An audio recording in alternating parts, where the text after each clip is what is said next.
Bismillahirrahmanirrahim. Assalamualaikum warahmatullahi wabarakatuh.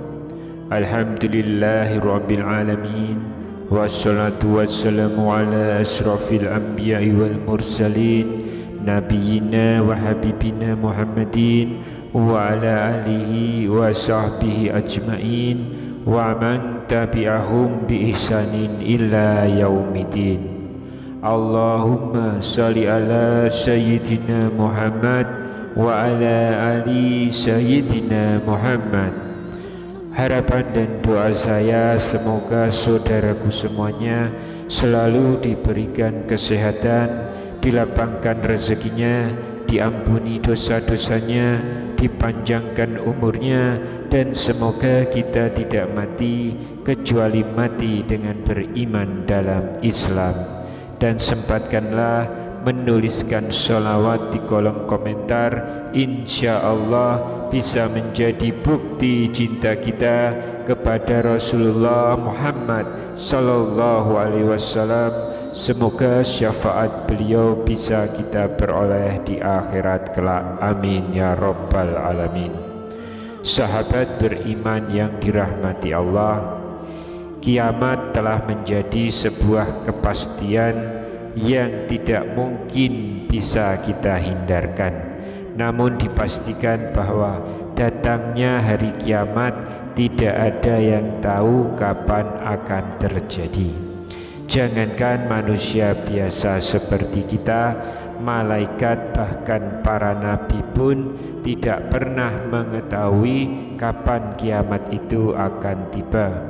Namun Allah Subhanahu wa Ta'ala sudah menggambarkan terkait tanda-tanda yang muncul sebelum hari kiamat itu tiba. Umat manusia akan memasuki sebuah fase yang dinamakan sebagai fase akhir zaman.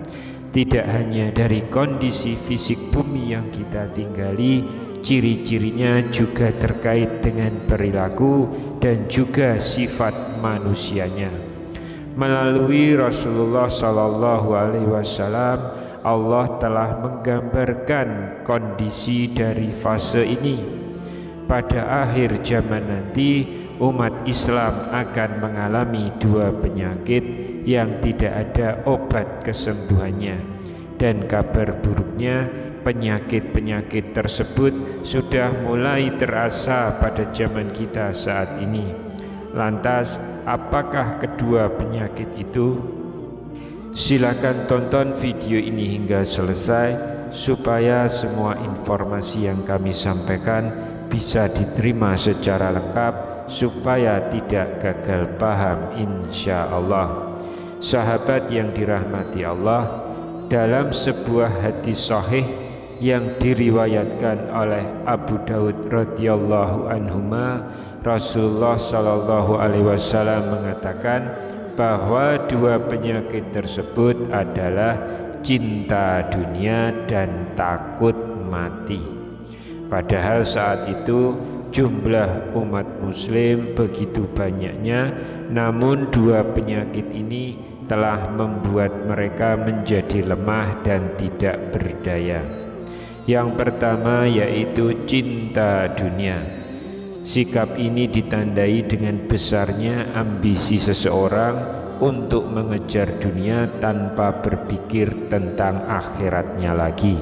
Padahal sejatinya hidup di dunia ini hanyalah persinggahan saja, cuma mampir ngombe atau numpang minum saja. Namun karena sikap ini sehingga membuat seseorang lupa untuk mengumpulkan amal sebagai bekal untuk akhiratnya. Sebagaimana tercantum dalam sebuah hadis dari Sauban, pelayan Rasulullah Sallallahu Alaihi Wasallam berkata, Rasulullah Sallallahu Alaihi Wasallam bersabda, hampir saja umat-umat dari segala penjuru mengerumuni kalian seperti orang-orang lapar mengerumuni piring makanan. Kami bertanya, apakah karena saat itu kita golongan minoritas? Rasulullah Shallallahu Alaihi Wasallam bersabda, bahkan kalian saat itu banyak tapi kalian adalah buih seperti buih di sungai. Rasa ketakutan telah dicabut dari hati musuh kalian dan penyakit wahan disemayamkan dalam hati kalian. Kami bertanya, apa itu wahan? Rasulullah Shallallahu Alaihi Wasallam bersabda, cinta dunia dan takut mati. Hadis riwayat Ahmad. Sekarang coba kita saksikan di tengah-tengah kehidupan kita saat ini, begitu banyak negara kita terjadi kasus-kasus korupsi. Bahkan indeks korupsi kita menunjukkan indikator banyaknya kasus korupsi ada di barisan bawah negara-negara di dunia. Padahal kita adalah negara dengan umat muslim yang terbesar di dunia. Dan kita lihat juga berapa banyak orang sekarang ini menjual narkoba sehingga mereka masuk ke dalam penjara. Apa yang sebenarnya mereka sedang kejar? Tentu saja tidak lain dan tidak bukan, yang mereka kejar adalah uang, kekayaan dan kekuasaan. Mereka ini seakan-akan dibutakan oleh dunia sehingga tidak terbersit sedikit pun dari tindakan itu mencari bekal menuju akhirat. Padahal Allah Subhanahu wa taala telah mengingatkan kita untuk tidak melampaui batas dalam mengejar dunia, dan untuk orang-orang seperti itu Allah telah siapkan tempatnya, yaitu di neraka.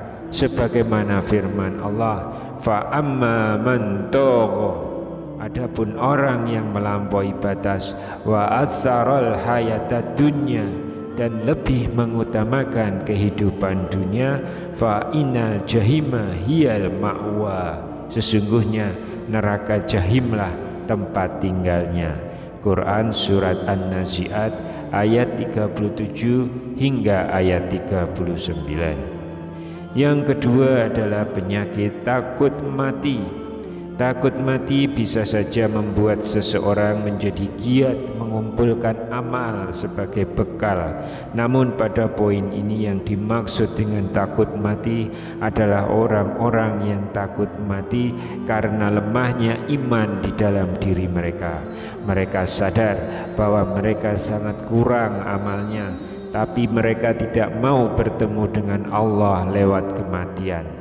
Gemerlapnya dunia membuat mereka terpedaya sehingga melupakan suatu hal yang pasti, yaitu kematian. Padahal Rasulullah sudah menyampaikan bahwa orang-orang yang paling cerdas itu adalah orang yang banyak-banyak ingat pada kematian, sehingga dengan itu mereka akan banyak mempersiapkan diri dengan bekal di akhirat nanti. Sebagaimana tercantum dalam sebuah hadis dari Ibnu Umar radhiyallahu anhuma, ia berkata, aku pernah bersama Rasulullah, lalu seorang Ansor mendatangi beliau. Ia memberi salam dan kemudian bertanya, wahai Rasulullah, mukmin manakah yang paling baik? Beliau bersabda, yang paling baik akhlaknya. Ia pun kembali bertanya, lalu mukmin manakah yang paling cerdas? Beliau Shallallahu Alaihi Wasallam bersabda, yang paling banyak mengingat kematian dan yang paling baik dalam mempersiapkan diri untuk alam berikutnya. Itulah mereka yang paling cerdas. Hadis riwayat Ibnu Majah. Dengan demikian, manusia akan selalu mempersiapkan diri untuk bertemu dengan Allah jika ia sudah mengetahui bahwa suatu saat nanti ia akan berjumpa dengan Allah. Padahal ia akan ditanya tentang amalnya di dunia, maka ia pasti akan mempersiapkan jawabannya. Sahabat yang dirahmati Allah, itulah penjelasan mengenai dua penyakit yang akan menghinggapi umat muslim sebelum hari kiamat tiba. Penyakit ini tidak ada obatnya kecuali kita kembali kepada Allah dan Rasul-Nya, menjalankan segala perintah-perintahnya dan menjauhi semua larangan-larangannya. Semoga kita semua termasuk orang-orang yang terhindar dari kedua penyakit tersebut. Wallahu a'lam bishawab. Subhanakallahumma wa bihamdika asyhadu alla ilaha illa anta astaghfiruka wa atubu ilaik. Demikian yang bisa saya bagikan di kesempatan kali ini. Semoga pembahasan ini dapat memberikan manfaat untuk kita semua. Amin ya rabbal alamin. Wassalamualaikum warahmatullahi wabarakatuh.